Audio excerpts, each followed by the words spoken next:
Olá, sétimo ano. A gente hoje vai fazer uma aula de revisão, aquele famoso recordar é viver, né? Então vamos relembrar o que a gente estudou lá no começo do bimestre até a nossa última aula do quarto bimestre.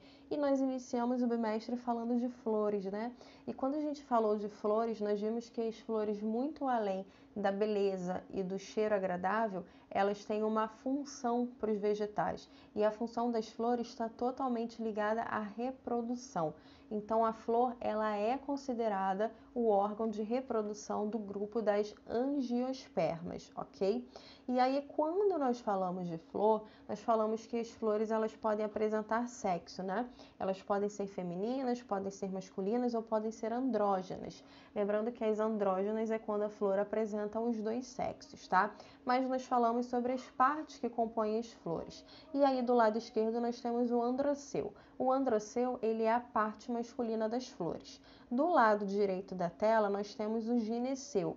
O gineceu é a parte feminina da flor, certo? E aí, quando a gente fala de flor, fala de androceu, de gineceu, nós falamos que o grão de pólen, ele é uma estrutura masculina, né?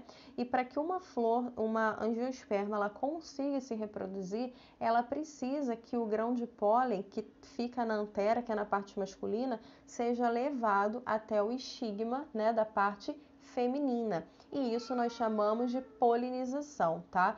Então, a polinização é o quê? É o transporte dos grãos de pólen da antera até o estigma, conforme está mostrando aí. E nós vimos também que a polinização, ela pode ocorrer de diferentes formas, né? Através de agentes polinizadores. E aí, quando a gente fala dos agentes polinizadores, a gente está falando de abelha, a gente está falando de passarinho, a gente está falando de morcego, a gente está falando de insetos. Existem vários agentes polinizadores, tá?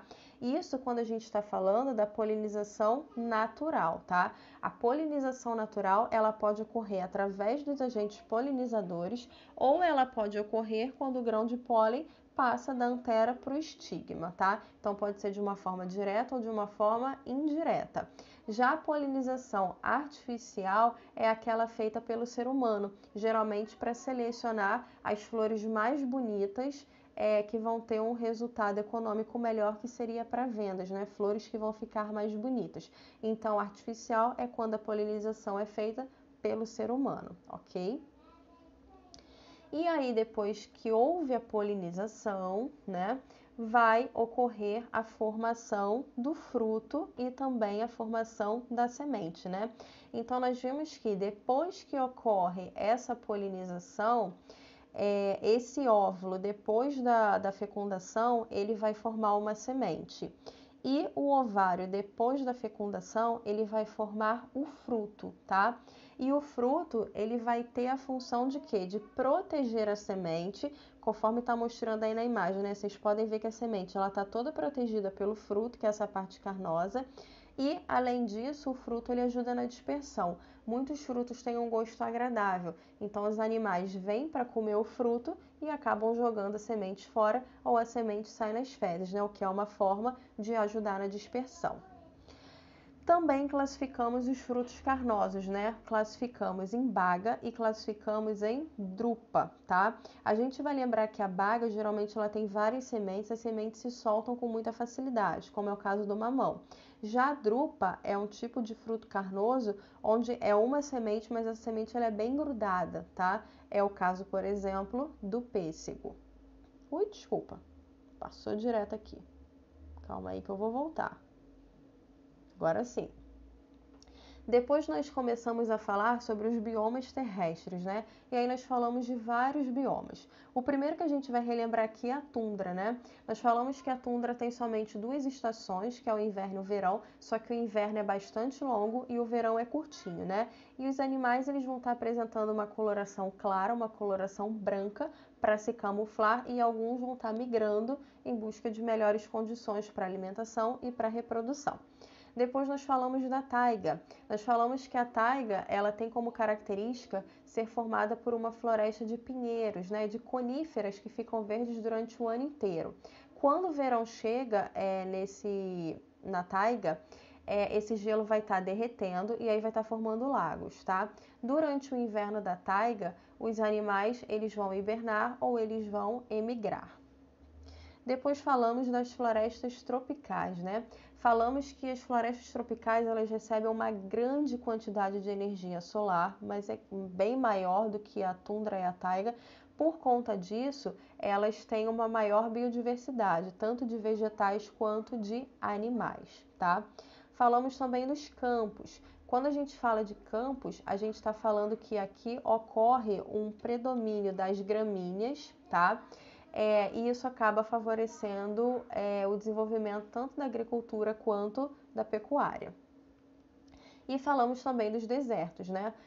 Os desertos, todos nós sabemos, né? Super característico é um clima super seco, tem baixa umidade e as chuvas são muito raras. Então, as plantas e os animais que vivem nesse bioma, eles têm que se adaptar a essas condições. Então, as plantas, por exemplo, elas são adaptadas a perder o mínimo de água possível, tá? Então, geralmente, elas têm as folhas adaptadas em espinhos, ela tem aqueles caules que são mais grossos e os animais também são adaptados a viver a perder menos água possível, então geralmente eles têm hábito noturno, né, que é quando a temperatura baixa, e normalmente eles têm uma cor de areia porque ajuda na camuflagem, ok?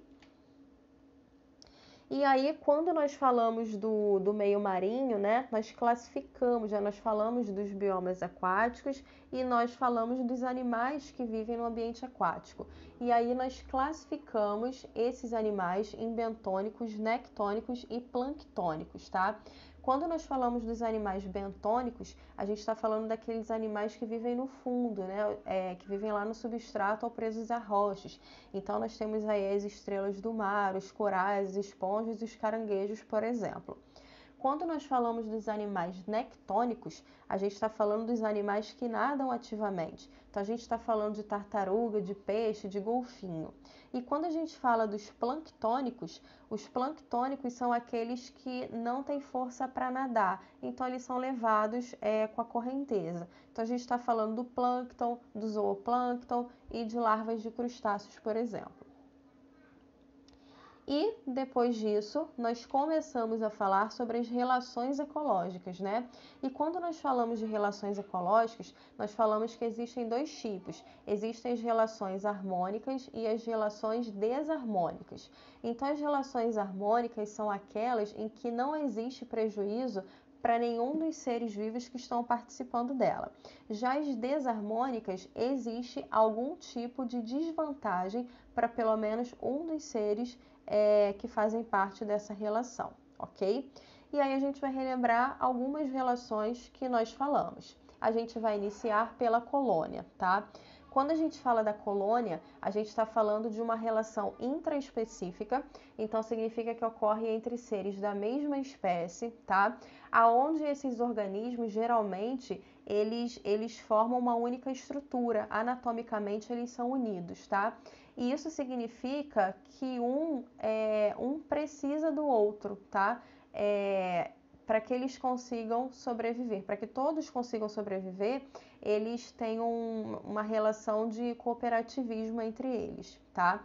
Então, é como eu falei, significa que um indivíduo depende do outro, eles não conseguem viver de uma forma isolada. E aí, como exemplo, a gente pode estar falando dos corais, tá?